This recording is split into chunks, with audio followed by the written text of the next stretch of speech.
Hi everyone, in this video we are going to discuss the data we have obtained over the last 400,000 years on our concentration of carbon dioxide, and we're also going to discuss how we actually obtain this data and the methodologies used. So to start off with, most of our data has been obtained through ice core samples. So let's start with that. Ice core samples. So essentially what ice core samples are just layers of ice, okay, that have frozen over hundreds or thousands of years. It really just depends on where you're at. But the important part is that they have trapped air bubbles. Okay, that's super important. If they don't have trapped air bubbles, there's no point in obtaining this data. So let's just look at one ice cap. So this is the Quetzalcoatl ice cap, and let me actually spell that for you because it's very difficult. So it's Queelcca, and this is the Quetzalcoatl ice cap. And this one is a very classic picture that's shown whenever we're talking about ice core samples, because it actually is a beautiful picture and it shows what we're talking about. So ideally what happens with these ice caps is you start down here at the bottom and you have one layer of frozen ice. And then in theory, it is in an area that is so cold that the ice never melts. And so the next year, a new layer of ice forms, and then a new layer and a new layer for every single year. And then over time, you build up these giant cores and samples of ice that have been layered on top of each other. But the important part is they've trapped air bubbles as they've done this. And so we can go through and collect samples of this and back calculate the concentration of carbon dioxide that is within each of these air bubbles. So what we can see here is just a lot of time has passed, and every single one of these layers that looks like a step almost is just another year that has passed and has frozen another layer of ice. And so what happens is scientists go to these areas, and first of all, they dress in very, very warm clothing because they're always in cold places. But essentially what they do is they have a lot of expensive equipment, and they have a drill. So that's this part right here. They have a guide, that's a single little thing sticking out right here, which is what we're looking at, a big picture on this one. And then this is just a really good picture of this. So you see the drill on the right side, and then you have the guide on the left. And essentially what it is this giant shaft, but it's hollow, okay? So that's this big piece on the outside, and they just guide it in very, very, very slowly, and you take a lot of time. You go straight down. Once you have your amount of sample and is to the depth that you want, then you slowly bring it back up. And so what we can see in this bottom picture down here, right in the center, is right at the bottom from right here. So the top part is the equipment. So all this right here, that's the equipment. But the bottom part right here is where we're starting to see that ice core sample come out. And then here you see a very, very happy lady holding her entire ice core sample. So that's a giant sample that holds a lot of different data pertaining to whatever it is she's measuring. I'm just going to assume she's measuring carbon dioxide concentration. So what we can do is look at a sample like this from the side.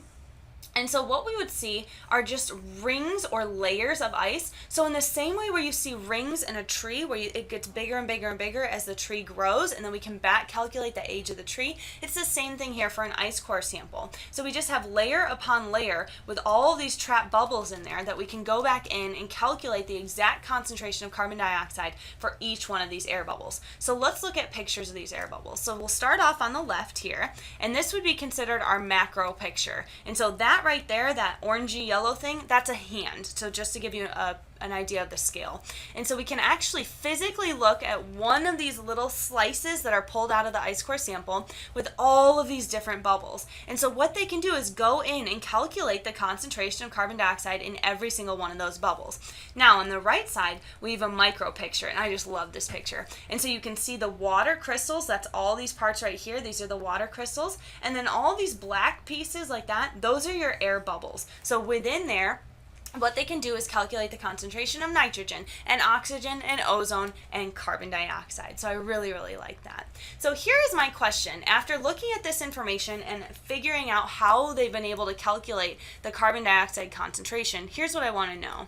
Is ice core data 100% accurate? What do you think? All right, did we get an answer? Hopefully we did, and the correct answer is no. Is it 100% accurate? Absolutely not. We are looking at layers of ice, and we're looking at trapped ice bubbles. It is definitely not 100% accurate. But here's the thing. When scientists all over the world are doing measurements on their own, and then they come back together and compare numbers, and they get the exact same numbers, that gives it a little bit of credibility. And so while we cannot claim that this is 100% accurate and this is the best data in the entire world, we absolutely can say that we are on the right track and our measurements are pretty close to the true value. So let's go down and actually talk about real measurements now. So the data that I have plotted right here, let's give us some axes here. So our x-axis right here is in thousands of years, and this is ago, so these are previous years, obviously. And then our y-axis is in ppm. They have ppmv, so they're just talking about per volume, but for us, for our course, let's just talk about it in terms of ppm. And so this is information that was taken at the Vostok station, and this is in Antarctica. So now this data was collected by Russian, French, and American scientists. And they have been doing this for over 50 years. Okay, so they've been doing this for a very, very long time. And so what we can look at for this graph is essentially from 400,000 years ago, we see that we had a value of about 280 ppm. And then what we can see over the next 400,000 years is that we have extreme fluctuations in our carbon dioxide. However, it's not more or less than 100 ppm. It's not more than 300 ppm. However, if I were to update this graph with what we now know, we have seen that it actually increases and it goes all the way up like that for our current data. But three things can typically be concluded from this data here. So let's go through it. Number one, our first thing we always say is that our carbon dioxide concentration clearly fluctuates. I mean, does not stay at one level. It's not at just 200 ppm. It's not 300 ppm. There's definitely a fluctuation. And in general, we see a cycle that lasts about 100,000 years. Okay, so that's the first thing we conclude. The second thing we conclude is that our carbon dioxide concentration now is 100 ppm higher, okay, than any time in the past million years. So in the past 1 million years, our concentration has never been as high as it is now. We are 100 parts per million higher than it has ever been before. That is significant. That is a big number, and that's a big thing, a big piece of evidence that we need to look at. The last thing that we typically look at is that our carbon dioxide concentration has never increased at this rate. So not only are we seeing fluctuations, but we are now seeing a rapid acceleration in our increase of our concentration of carbon dioxide. And so because it has increased at such an extreme rate, we need to be paying attention to this. This is not natural occurrences in our carbon dioxide. Something weird is going on, and these three pieces of evidence, especially these two right here, signify that something's going on and there might be some anthropogenic influences for our carbon dioxide concentration. So now, let's dive into three specific stations and come up with very, very important information that is specific to each station. So I want to start off with the Law Dome, also in Antarctica. You're going to notice that a lot of these are in Antarctica because it's important that these ice layers don't melt away. We need things that stay cold enough and stay frozen throughout the year. All right, couple things that we need to figure out. This one is our deepest core. Okay, super, super deep core. We don't even have a full measurement on how deep it is. Now, our measurements here go from year 1000 to year 1800. Okay, these are years that we're talking about. Most important thing we want to talk about is, on average, our carbon dioxide concentration hovered at about 280 ppm. Okay, this is on average. Typically around the same. We did see fluctuations, but they were minimal. Now, let's move to our next station. This is at the Sipple Station. Sipple Station, also in Antarctica. We noticed a couple different things here, but let's get some information down first. This is a 200-meter deep core. Okay, it's more shallow than our Law Dome one. We also know that this information is from year 1700 to year 2000. Okay, again, these are the years we measured this data.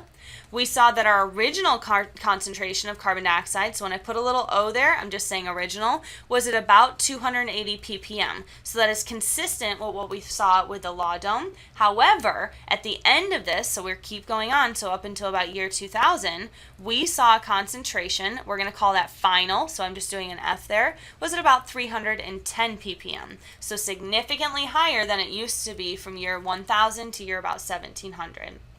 Now, I want to move on to our best information. So this is in a specific place. It's the Mauna Loa Observatory, and this is in Hawaii. Now, these have our most accurate information as far as carbon dioxide concentration goes, and that is because these are direct measurements.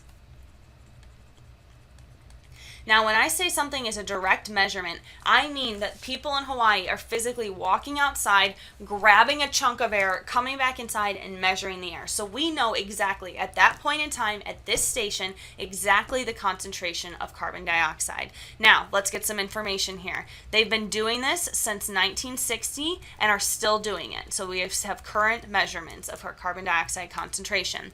Their original measurement back in 1960, so CO2O, was at 315 ppm, so even higher than the 280 that we saw before for both stations, although this started significantly later. And then their current one, or we're just going to say final for right now, is at 395 ppm. So remember when we said our current rate is 100 ppm higher than it ever was before? This is a definite support of that evidence. This is real. So let's look at a picture of this, okay? So here is our graph where we start off in 1960. So down here at the bottom, these are our years. And then at the top here are our y-axes. This is our ppm, so our parts per million of our concentration of our carbon dioxide. So what we see is down here in 1960, we start about 315. And then all the way up here to 2012 was the most recent measurement on this graph. And that was at about 385. Okay, so now what we can see here is that the blue line goes straight through and it's an average. It goes all the way up to the top. It's pretty straight. I don't want to say linear, but it's definitely, there's an average measurement that goes up. But what we need to look at is this annual cycle. And so they do monthly measurements. And what they see every single year is that they start off in January at a certain amount. They go all the way up till about April. They see a significant decline until about October, and then it starts to increase again. So if you think about this, hopefully right away you're like, oh, that totally makes sense. Because think about when people are creating fire, they're doing those combustion reactions and releasing carbon dioxide into the atmosphere. Well, they do it when it's cold. So in the cold months or the winter months, which start in about October and they go all the way to about February. So in this time when we see an increase in carbon dioxide, it's because we're burning more fossil fuels. We're releasing more carbon dioxide into the air. Then in maybe like May-ish or so, we stop doing that. We see a very sudden decrease in our carbon dioxide concentration because we don't need it. We don't need to produce heat. We don't need to produce that heat energy to keep us warm. All right, so let me ask you a question here. Knowing that CO2, or carbon dioxide, is a greenhouse gas,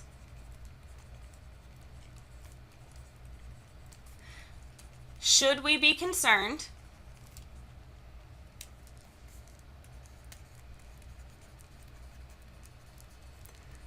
about our new levels of CO2? And so when I say new levels, maybe think new concentration levels.